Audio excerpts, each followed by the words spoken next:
Hello guys, we are back with our next lecture. In this lecture, let us go through the next topic. In this lecture, we'll be discussing about the view of database. We'll be discussing about the term schema and instance.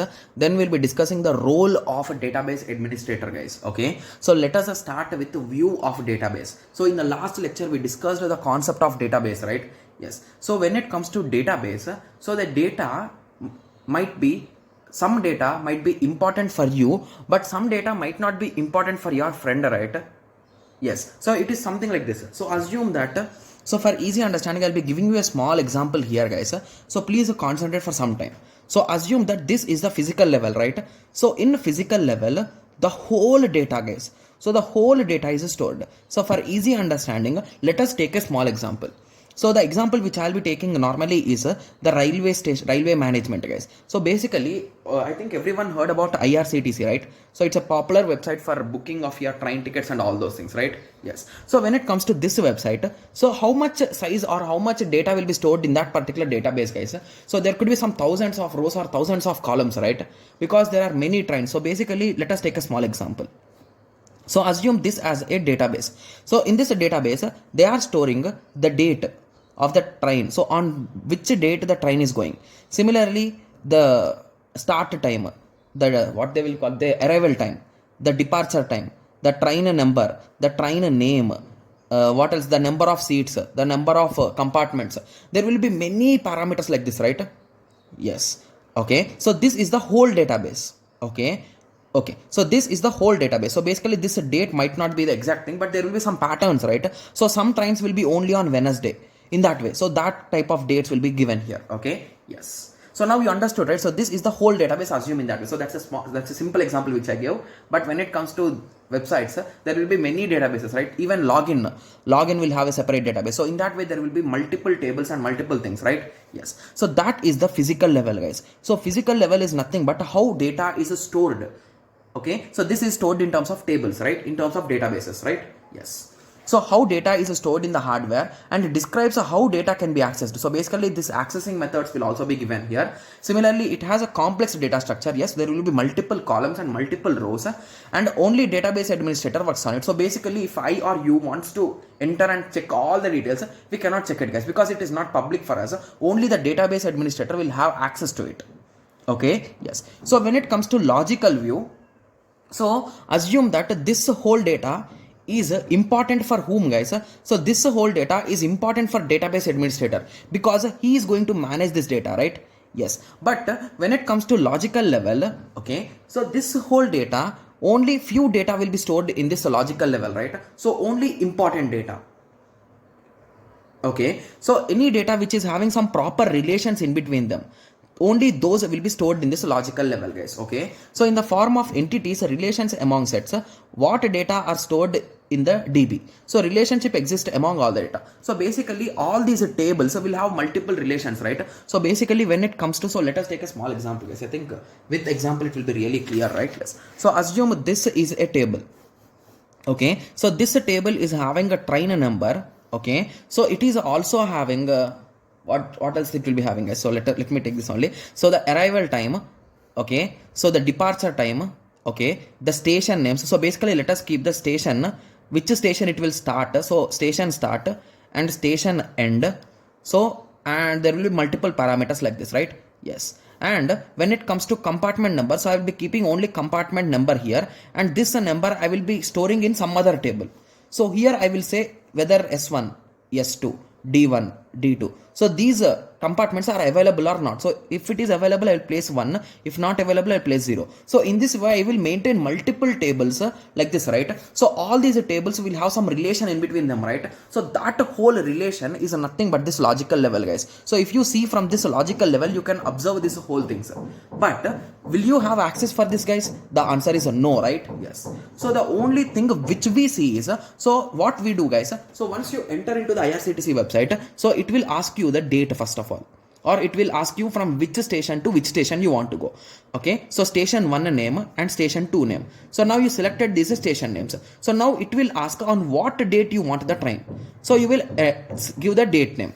and then it will ask what type of train do you want, either reservation or what type of thing, whatever types of things are there, either AC, SL or seater or some kind of classes will be there, right? Yes. So among those things you will select and you will click find a train. So once you click find a train, it is going to sort this database based on your input parameters, right? It is going to sort it and it is going to show you the details of those trains which are following your criteria, right? So only you are going to see only few data, and rest there will be multiple, there is a lot of data which is not printed here, right? Yes. So that data is useless for you, only this is a useful data for you, right? Yes. So in that way, assume there is one more user. So this is user 2. So he want to go to station 3 to station 4 on date 4. Okay, and he want AC compartment. So he will select. Again, he will get some other data. So in this way, the database is having multiple views, right? So this is a user 1 view. This is a user 2 view. So this is nothing but the view, guys. Got it? Yes. So these terms are a bit interesting, guys. The only thing is if you start understanding them, it will be really easy for you, right? Yes. So based on your requirement, so based on the user requirement, these views will depend, and these views will be different for each other, right? Because the input parameters what you are giving, based on that you will get. So that is nothing but the view level, and we will have multiple viewers here. So based on the requirements and permissions, okay? Yes. So assume that there is a small change in the train and they cancelled the train. So can you enter the data and can you yourself cancel the train, guys? Like, can you delete that train? No, right? Because it's not, there are no permissions for you. You can just view it, and if you want to book a ticket, you can book it. And if you want to cancel a booked ticket, you can cancel it. So in that way it will work, right? Yes. So the physical level is nothing but the whole database. When it comes to logical level, it shows all the relations in between those tables and all those things. When it comes to the view, the things which you gave as an input and which you want to see, right? Yes. So this is the view of database, guys.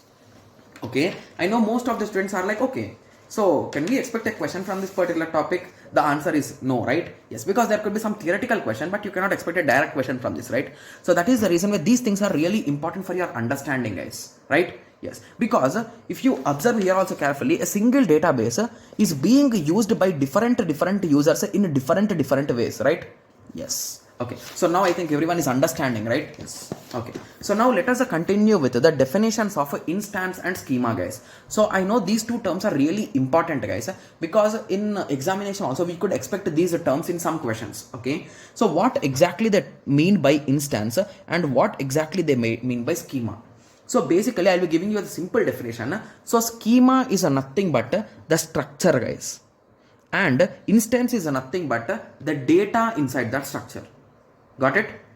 Yes. So assume that you want to create a table with 4 columns. So that 4-column table is nothing but schema. When it comes to instance, so the data which you are going to store in that table is nothing but your instance. So this is an instance of data. This is an instance of data. This is an instance of data. So in that way, right? Yes. So a collection of information stored in the database at a particular moment is called as an instance of database. So the overall design of database is called as a database schema. Got it? Yes. So now your question will be, okay, so we understood most of these things, but you used a term called as a database administrator here. So this physical level will be controlled by him, you told. So who is that person and what are his permissions or what are his rights?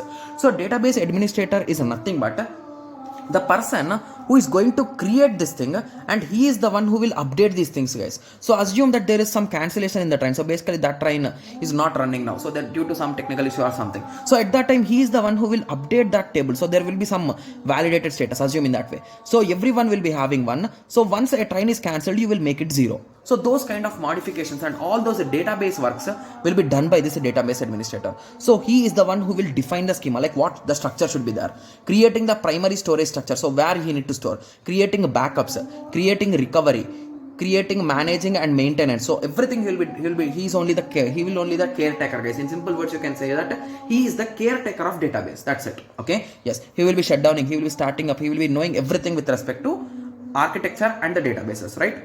Yes. So now I hope everyone got at least some basic idea with respect to view, right? Yes. So now I hope everyone got a clear idea, right? Yes. Okay. Okay. So in the next lecture we'll be starting the discussion about our first topic, that is transactions, guys. Okay, yes. So till now we discussed some basic terminology in simple words, you can say. We cannot expect that much questions from this particular topic, but from now on, from each topic you will get one question, guys. So there will be 100%, there will be one question from this whole transaction topic. Whole transaction topic means the whole transaction topic, transaction and concurrency control. Okay, so you can expect one question directly from these particular things, right? Yes. Okay, so in the next lecture let us start a discussion about transactions. So basically what are these transactions? Okay, yes. So let us meet in the next lecture. Thank you, thanks for watching. Like, share and subscribe for more awesome videos like this. Thank you.